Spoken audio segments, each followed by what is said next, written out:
तो गाइस आज अभी मैं पढ़ रहा था, अपनी एग्ज़ाम की प्रिपरेशन कर रहा था A1 के लिए। तो अभी मेरे डाउट एकदम क्लियर हुए कि डेटिव, अकुज़ाटिव उन सबको कैसे यूज़ करना है, कहाँ यूज़ करना है। ठीक है, देखो जो डेटिव होते हैं उनके लिए भी एक अलग से प्रपोजिशन है, और जो अकुज़ाटिव है, ठीक है, जो अकुज़ाटिव की प्रपोजिशन जो इमर यानी हमेशा उसके साथ अकुज़ाटिव लगेगा, वो है प्रपोजिशन फ्योर। फ्योर के साथ हमेशा अकुज़ाटिव लगेगा। ओम, द्रुक, गेगन, ओने, बेस, इनके साथ हमेशा अकुज़ाटिव आर्टिकल लगेगा, ये हमेशा याद रखना। ठीक है, और डाटिव, डाटिव के साथ लगता है आर्टिकल आउस। अगर कहीं पे आउस है तो साथ हमेशा डाटिव होगा आर्टिकल। बाय, आउस, बाय, मिट, नाक, जाइट, फॉन, जू। अब ठीक है, जो गए तुम्हारे फिक्स इमर, जिसमें हमेशा ऑलवेज डाटिव रहेगा, और जो पहले बताए थे अकुज़ाटिव आर्टिकल के लिए तो वो रहे, वो लगेगा उस प्रपोजिशन के साथ, तो हमेशा डाटिव और अकुज़ाटिव प्रपोजिशन लगेंगे। ओके, ठीक है। और अब आते हैं प्रपोजिशन जिसमें आपको डिसाइड करना होता है कि अकुज़ाटिव या डाटिव। वो दो तरीके से होते हैं, ठीक है। जैसे कि आन, आन आप लगा सकते हो विक्सल प्रपोजिशन, डाटिव के साथ अकुज़ाटिव। अगर इसमें विवेगुम मतलब अगर मूवमेंट है तो लगेगा आपका अकुज़ाटिव, अगर मूवमेंट नहीं है तो डाटिव लगेगा। जैसे इश हैंग दस बेल्ट ऑन दी वांट, तो इसमें लगेगा अकुज़ाटिव, क्योंकि वो एक ही जगह स्टेट है। ठीक है,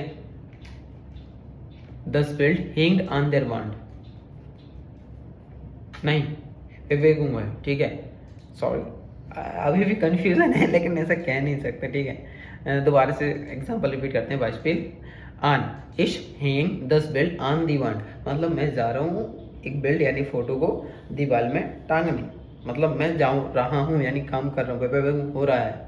ठीक है, मूवमेंट हो रहा है, समझा इस तरह से। ठीक है, और अगर मैं बोलूँ दस बेल्ट हैंग्ड ऑन देयर वांट, लाइक माइन हंटर दस बेल्ट हैंग्ड ऑन देयर वांट, मतलब मैं बता रहा हूँ कि ये वहाँ पे है, तो मतलब इसमें कुछ मूवमेंट हुई नहीं है, निष्ठ पे वो। ठीक है, समझे इतना क्लियर। ठीक है, अब आउफ इश लेग दस बुक आउफ देम टिश, मतलब ये बुक है इसको टिश में रख दिया, मतलब उठाया है रखा है, यानी मूवमेंट हुई है कि नहीं हुई, हुई है ना, इस तरह से।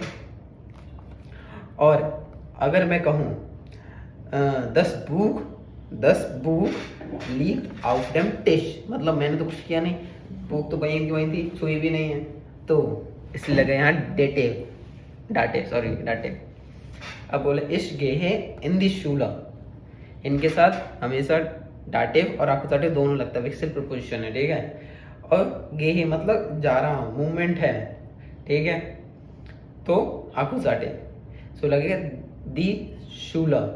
और अगर इसको अब मैं बोलूँ इश बिन इन द शूला, मतलब मैं स्कूल में हूँ, स्कूल में होते हुए बोलूँ इश बिन इन द शूला। ठीक है, इश बिन इन ब्यूरो।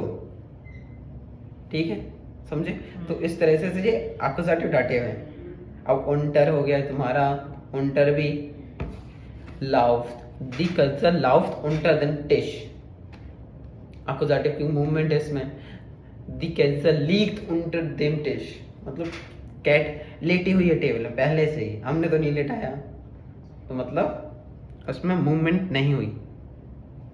इसी तरह और विक्सिल प्रपोजिशन होते हैं हमारे आन, आउफ, इन, उंटर, यूबर, फॉर, एंटर, नेबिन, जोशन, जोशन मतलब बिटवीन, जैसे दस बुक ऑफ जोशन देम माइन हंड, माइन मायने हंड, हंड। अब पता नहीं मैंने सही बोला गलत बोला, लेकिन ऐसे ही है जो है, अभी भी कंफ्यूजन है, लेकिन हो जाएगा, प्रैक्टिस मेक्स मैन परफेक्ट।